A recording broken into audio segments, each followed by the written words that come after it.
Il y a plus de 5000 ans, les sages rishis védiques de l'Inde ont créé 3 yogas, les yogas des origines. Le Jnana Yoga, le Bhakti Yoga et le Karma Yoga. Sri Aurobindo a redécouvert ces trois yogas des origines, et s'en est inspiré pour créer son yoga intégral. Aujourd'hui, je vais te parler du Jnana Yoga, le yoga de la connaissance.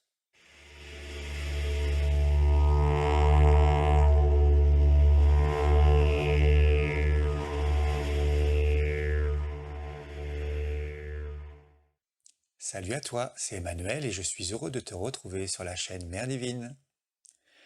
Aujourd'hui, voici le tout début d'une série de 4 vidéos qui va parler des 3 yogas des origines et qui finira avec une synthèse que Sri Aurobindo a fait sur ces 3 yogas.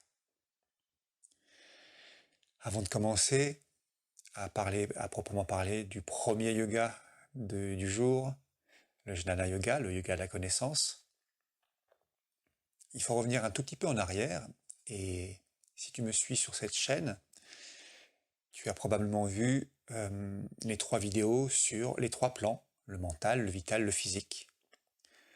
Ces 3 vidéos sont importantes à regarder pour bien comprendre ces 3 yogas des origines. Parce que si tu n'as pas aucune notion sur ce qu'est le plan mental, le plan vital et le plan physique, tu vas comprendre, mais tu ne comprendras peut-être pas tout. Donc je t'invite à aller voir ces 3 vidéos avant de commencer à regarder cette série de 4 vidéos sur les yogas des origines. Alors, qu'est-ce que c'est ces yogas des origines? On va dire que c'est moi qui les appelle comme ça. J'ai découvert ces 3 yogas-là grâce à Sri Aurobindo, évidemment, et 3 livres qu'il a écrits qui s'appellent « La synthèse des yogas ». Donc Sri Aurobindo a étudié toutes les connaissances spirituelles de l'Inde depuis pratiquement ses tout débuts, du moins depuis qu'il y a des écrits. Et ces écrits remontent à, je crois qu'on les date entre 5 et 7000 ans. Tu me pardonneras si j'ai pas les dates exactes. Et donc c'était à l'époque les rishis védiques, qui étaient des grands sages de l'époque. On date ça à peu près entre 5 et 7000 ans. Donc tu vois que ça fait un sacré bout de temps. Et ces sages, ces grands sages poètes, sont en fait à l'origine de toute la spiritualité indienne.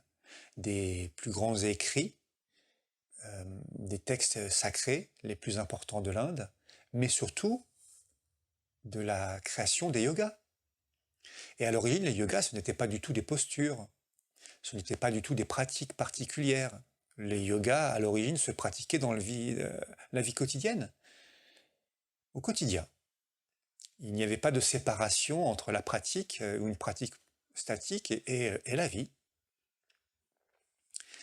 Et donc ces grands sages rishis ont commencé à étudier l'intérieur de l'humain, ont découvert le mental et ont découvert qu'ils pouvaient monter dans les plans de conscience, comme je te l'ai raconté sur la vidéo sur le mental, et ils sont arrivés au divin tout en haut. Et puis ils sont redescendus dans les plans de conscience et ils sont allés tout en bas et ils ont découvert la grotte avec le roc, comme je te le racontais dans la vidéo sur le physique. Et donc ils ont fait une carte de l'intérieur de l'humain, de tous les mondes et de tous les univers qu'il y a à l'intérieur de l'humain. Donc ils ont découvert le plan mental, le plan vital et le plan physique. Et ils l'ont cartographié. Ce sont les premiers à l'avoir fait. Et de cette connaissance a découlé tout le reste, tous les grands écrits, tous les yogas. Et ils ont surtout découvert une chose, c'est que quand l'âme s'incarne, elle a une prédominance pour l'un de ses plans. Elle a une affinité plus grande avec l'un de ses plans pour expérimenter une chose particulière dans cette incarnation. Par exemple, il y a des gens qui sont beaucoup plus mentales. D'ailleurs, tu l'auras certainement remarqué quand tu parles avec des gens, quand tu fréquentes des gens, quand tu as des amis, il y en a qui sont très mentales. Souvent, c'est des gens qui vont devenir scientifiques, qui vont devenir philosophes ou qui vont utiliser leur mental. Et puis, il y a des gens qui sont beaucoup plus avec le cœur, qui sont beaucoup plus vitales dans les émotions, dans l'expression de leurs émotions. Ils ont vraiment une facilité pour ça. On le voit tout de suite. Et puis, il y a des gens qui sont beaucoup plus dans la matière, dans le physique. Il faut que ça bouge, quoi. Il faut faire. Ils sont plus dans le faire, dans l'action.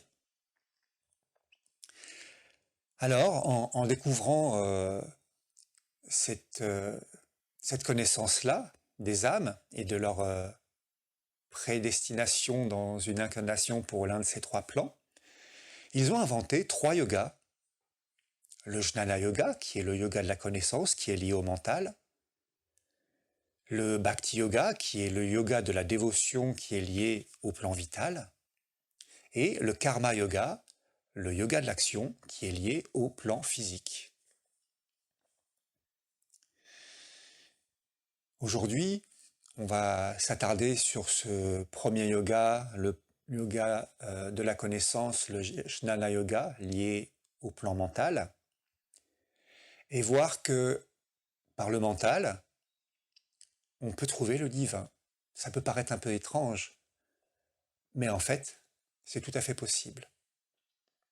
D'ailleurs, j'ai une mini-anecdote, parce que sur l'une de mes vidéos, j'ai eu un commentaire d'une personne qui me dit non, mais en fait, c'est pas possible, c'est n'importe quoi, cette histoire du mental. La seule manière de trouver le divin, c'est dans le cœur. Bon, ben, il y a plus de 5000 ans, les grands sages rishis védiques ont découvert que on pouvait trouver le divin par n'importe lequel de ces plans. Même mieux, tu es peut-être quelqu'un de mental et tu as une facilité, en fait, pour trouver le divin par le mental. Alors, je ne suis pas un expert des traditions de l'Inde. Depuis que je fais ces vidéos, ça m'oblige à faire des recherches, à lire à nouveau un peu plus pour avoir les connaissances précises, mais c'est pas tout à fait mon truc. Tu découvriras dans la deuxième vidéo que je ne suis pas obligatoirement quelqu'un de mental. On va dire que je suis plutôt dévotionnel dans le Bhakti Yoga à l'origine, enfin ma prédominance. Donc je ne suis pas du tout un intellectuel de l'Inde et de la culture indienne et de toutes les connaissances qui sont liées à la spiritualité indienne. Tout ce que j'en connais, c'est ce que j'ai principalement découvert avec Sri Aurobindo, notamment dans la synthèse des yogas. Et donc si tu veux vraiment aller beaucoup plus loin dans ces connaissances-là, évidemment, penche-toi sur la synthèse des yogas, 3 livres exceptionnels où il te raconte la création de ce yoga et ce qu'est chacun de ces yogas. Donc, Sri Aurobindo a écrit un tome, je ne sais plus, 400, plus de 500 pages, un tome entier pour chacun de ces yogas. Donc c'est pas moi avec une petite vidéo d'une vingtaine, trentaine de minutes que je vais pouvoir te dire tout. Mais quand même, on va dire, je vais te donner quelques petites informations sur la manière de pratiquer le Jnana Yoga, le yoga de la connaissance, à l'origine. Donc les rishis védiques ont écrit des livres sacrés. Ces livres ont la particularité, puisque c'était des sages qui étaient vraiment réalisés, les premiers yogis, ils ont la capacité d'écrire par la poésie, parce que la poésie est le meilleur moyen de transmettre la connaissance, puisque la poésie utilise des mots pour créer des images, et non pas pour toucher l'intellect, mais pour toucher des plans supérieurs. Du coup, quand ils ont écrit ces textes sacrés, eh bien, ils peuvent se lire sur plusieurs niveaux de conscience. Et donc, le Jnana Yoga est basé principalement sur la lecture de ces textes sacrés écrits par ces sages.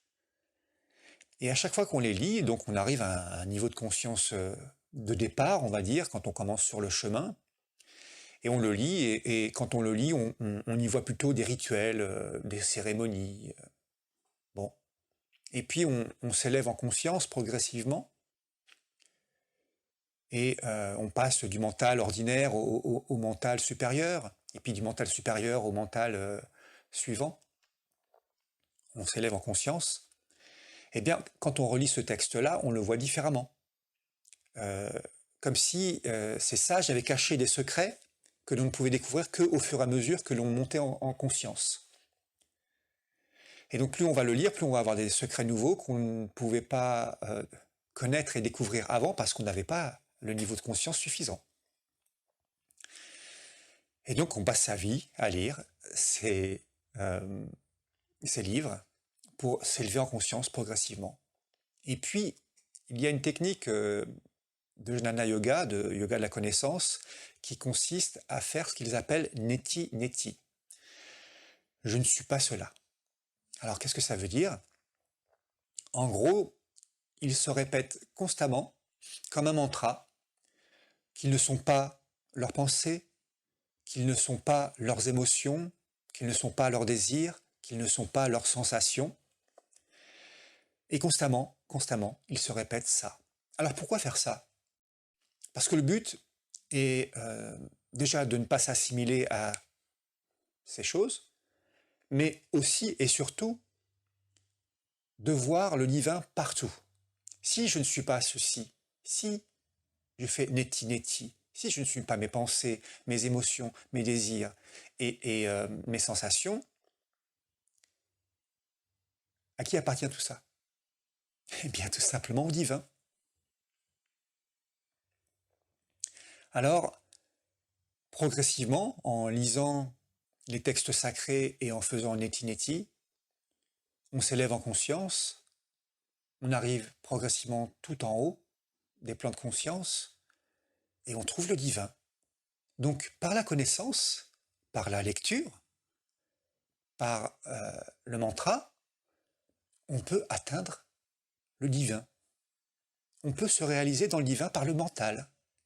Donc voilà un petit résumé, c'est un petit résumé parce que comme je te le dis, il y a un tome complet de Sri Aurobindo lié à ce yoga et il y a entre 5 et 7 000 ans d'expérimentation de l'Inde sur ce yoga. Mais si je te raconte cette petite histoire de l'origine de ce yoga, c'est pour te montrer que par le mental, il y a une possibilité de se réaliser. Et lorsque j'ai lu ce premier tome de la synthèse des yogas de Sri Aurobindo, je me suis rendu compte que déjà je n'étais pas dans ce mental, ce n'était pas ma prédominance dans cette incarnation, mais que j'y ai trouvé quelque chose de particulier. C'est-à-dire que, je te l'ai répété déjà plein de fois, mais je vais te le redire encore une fois parce que ça fait partie des choses importantes. Je me suis rendu compte que quand je lisais des livres de Sri Aurobindo, de Mère et de Satprem, eh bien pour moi c'était des livres sacrés. L'Inde n'est pas ma culture et je ne vais pas lire des livres de l'Inde, même si j'en ai lu certains comme le Mahabharata, la Bhagavad Gita, et j'ai commencé à lire un petit peu les Védas. Mais ce n'est pas ma culture. Et je suis arrivé dans ma spiritualité par Satprem, Mère et Sri Aurobindo. Donc je me suis mis à lire beaucoup de livres de ces trois maîtres. Et j'ai constaté qu'en faisant ça, en fait, j'étais dans une atmosphère yoga intégrale. Parce que même quand j'arrêtais de lire, ça continuait à travailler à l'intérieur, dans le mental. Ça amenait des prises de conscience, ça amenait des réflexions, ça amenait... Je baignais dans mon mental, dans le yoga intégral, toute la journée. Et quand je lisais, c'était un peu comme une nourriture spirituelle qui me faisait du bien. Qui me faisait du bien parce que ça me faisait découvrir le monde intérieur, vécu par ces deux ou trois grands maîtres, avec Satprem.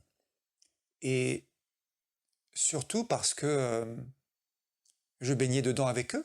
C'est comme s'ils m'emmenaient avec eux, par le mental, à vivre les expériences. Et du coup, après, ça me permettait de mettre en pratique, moi, dans ma propre vie, ce que j'avais lu. Mais surtout, je créais une atmosphère. Et ça, c'était le plus important pour moi, parce que ça a commencé vraiment à pacifier mon mental. Donc j'ai commencé à créer mon propre yoga de la connaissance, à ma manière, nous sommes à l'époque où Sri Aurobindo, Mère et Satprem ont quitté leur corps. Donc ils ne sont pas présents dans la matière, on ne peut pas les appeler. Allô, est-ce que c'est bien ce que je suis en train de faire là? Ou on fait comme on sent. Et soit dit en passant, on est toujours parfaitement guidé.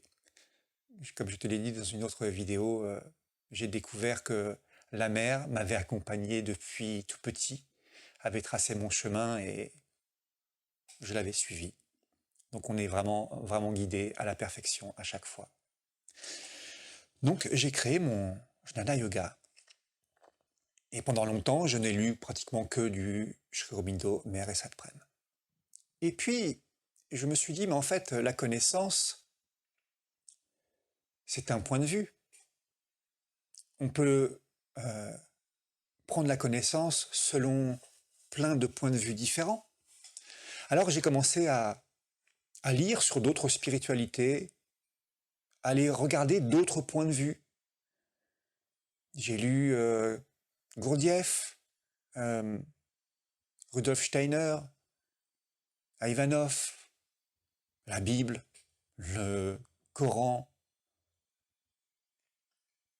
des livres en fait sur des spiritualités et des religions différentes de ma manière de voir et de penser. Ça m'a permis d'élargir ma vision, d'élargir ma conscience, élargir mon mental en fait. Ne pas rester figé uniquement sur Sri Aurobindo, Mère et Satprem. Comprendre autre chose, autrement, d'un autre point de vue, ça m'a été très utile aussi pour discuter avec des gens qui avaient d'autres spiritualités, différentes de la mienne. Ça m'a aidé à faire des ponts pour pouvoir trouver les bons mots pour parler avec eux, parce qu'on parle toujours de la même chose. Et d'ailleurs, j'aime bien une petite histoire imagée que j'utilise très souvent pour montrer que la connaissance, ce n'est qu'un point de vue.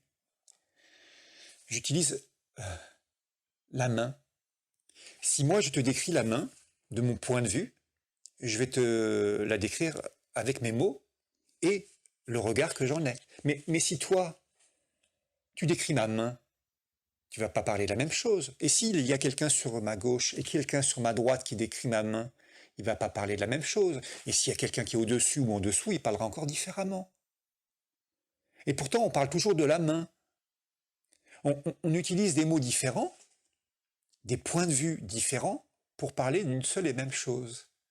Eh bien pour moi, la connaissance et les spiritualités en tout genre et les religions en tout genre, c'est ça. C'est la même chose. C'est juste des points de vue différents. Et donc il est intéressant d'apprendre dans ce yoga de la connaissance à regarder les choses de points de vue différents, pour pas rester figé sur notre manière de voir et de parler en prétendant que c'est la seule et unique. En fait, il n'y a pas de seul et unique. C'est selon chaque nature, chaque individu. Tout est absolument parfait. Même le plus matérialiste et même le plus dogmatique, tout est parfait. Chacun vit une expérience. Il ne faut jamais oublier que c'est le divin qui vit à travers nous chacune des expériences. Tout ça pour en arriver à te dire que tu peux créer ton propre yoga de la connaissance, ton propre Jnana Yoga, avec ta manière à toi. Et c'est pour ça, dans la vidéo sur le mental, je disais qu'on pouvait se nourrir de 1000 manières. Par les lectures de textes sacrés, par les lectures de Sri Aurobindo, de Mère et de Satprem, par les lectures de plein de courants spirituels différents, mais aussi par des audios. Quand j'écoute les audios de Mère, c'est tout simplement incroyable. Quand j'écoute Gaël de la chaîne L'Autre Conscience, qui fait des lectures des œuvres de Sri Aurobindo, de Mère et de Satprem, waouh, c'est extraordinaire. Quand je regarde certains documentaires, mais même des séries ou certains films qui m'ont provoqué des prises de conscience extraordinaires. Et donc, YouTube peut faire partie d'un yoga de la connaissance. Ça peut paraître étrange ce que je dis là, mais oui.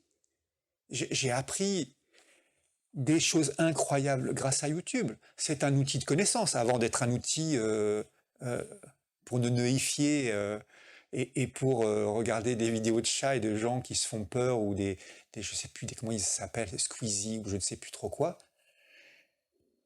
Avant tout, c'est un outil de connaissance. Et en l'occurrence, il y a plein de personnes que j'ai découvert sur cette plateforme qui m'ont apporté beaucoup de connaissances. Et c'est d'ailleurs ce que je suis en train de faire. Donc oui, on peut, par tous les moyens, qu'ils soient écrits, audio ou visuels, pratiquer un yoga de la connaissance. Et donc, toi qui te connais un tout petit peu, si tu as une prédominance mentale et que tu commences le yoga intégral et que tu ne sais pas par où commencer, eh bien, commence par là où c'est le plus facile pour toi, par la connaissance justement. Baigne-toi dans les écrits de Sri Aurobindo, va écouter Gaël qui fait des lectures, va écouter les agendas de mère qui parlent de son histoire ou les entretiens. Je t'ai laissé les liens dans toutes les vidéos précédentes. Ça sera l'occasion d'aller les voir si tu ne les as pas déjà vus. Donc voilà, créer ton yoga de la connaissance. Et puis, si on va plus loin, absolument toutes tes connaissances dans ce monde. Si tu es un tout petit peu curieux et que tu observes le monde, mais le divin, il est partout. La mer, elle est partout, en permanence, constamment. En Inde, le gourou, c'est pas comme nous ici, c'est pas celui qui est dans une secte. Hein. Le gourou, c'est le maître. Eh bien, en Inde, on dit que le gourou, c'est la vie. La vie t'amène la connaissance constamment. Si tu es un tout petit peu attentive ou attentive, tu vas voir que à chaque instant, la mer, le divin, t'amène des messages de connaissance. Combien de fois as-tu eu des prises de conscience? Waouh, ah oui, un pan de connaissance qui t'arrive et qui t'ouvre une porte. Parce que c'est dans la vie. Mais même un panneau publicitaire, une publicité peut t'amener une connaissance. Enfin, tout est le divin, partout, tout le temps. Donc, en fait, tout est connaissance. C'est vraiment ce que j'aime dans ce yoga intégral et dans cette spiritualité, c'est que on n'exclut jamais rien. On prend du recul un petit peu sur tout, et il y a des gens, ils disent ouais, ça c'est le mal, ça c'est bien, ça c'est yoga, ça c'est pas yoga, ça c'est spirituel, ça c'est pas spirituel. Mais non, tout est le divin, partout. C'est ce qu'on apprend justement dans le yoga de la connaissance, avec le neti-neti, je ne suis pas cela. Et on peut le faire même d'une manière différente. C'est je suis cela, c'est-à-dire je suis le divin. Mes pensées qui m'arrivent, c'est le divin, c'est les messages qu'il m'envoie. Mes émotions, c'est le divin qui m'envoie des émotions spécifiques pour voir des choses particulières. Mes désirs, c'est le divin qui utilise les forces du vital pour passer à travers mes failles, pour me montrer une chose, pour mettre en lumière un truc particulier. Mes sensations, c'est le divin, mes actions, c'est le divin, la vie, c'est le divin, le monde partout, tous les plans, c'est le divin. Et donc, on peut atteindre la libération par le mental, en voyant le divin absolument partout. Et en l'occurrence, dans le yoga intégral, en voyant la mère divine absolument partout. Voilà ce qu'est un petit peu le Jnana Yoga, le yoga de la connaissance. On continuera avec les vidéos qui suivront à aborder les autres yogas, le Bhakti Yoga, le yoga de la dévotion, lié au plan vital, le Karma Yoga, lié au plan physique, le yoga de l'action, et on finira avec une dernière vidéo, quatrième et dernière vidéo, sur la synthèse des yogas de Sri Aurobindo, qui a utilisé ces 3 yogas originels pour n'en faire qu'un seul, et faire qu'on les pratique tous ensemble en même temps. En attendant, je te dis à très bientôt.